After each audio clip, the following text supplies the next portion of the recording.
How to fix Amazon Firestick not showing up on TV.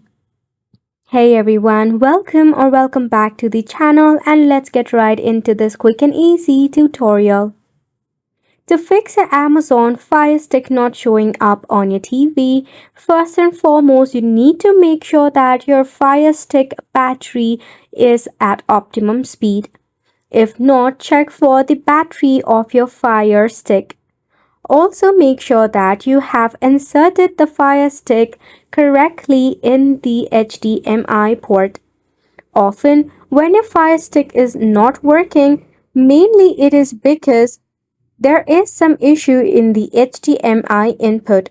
So make sure that you have adjusted it properly.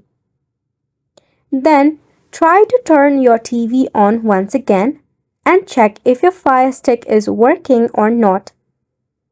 Try to restart your Fire Stick. Hold select and play on the remote for 10 seconds to quickly restart your Fire Stick. Another tip is to use a direct power source.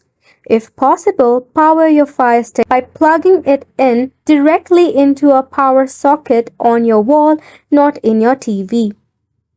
Now sometimes your Fire Stick might take some time to load. In that case, wait up to 10 minutes. If it still does not work, test your internet connection or try to install and reinstall your Fire Stick. Check for available updates if there is any. So those are some of the ways to fix an Amazon Fire Stick not showing up on your TV. Just like that, you have made it to the end of the video as well. Thank you so much for tuning in.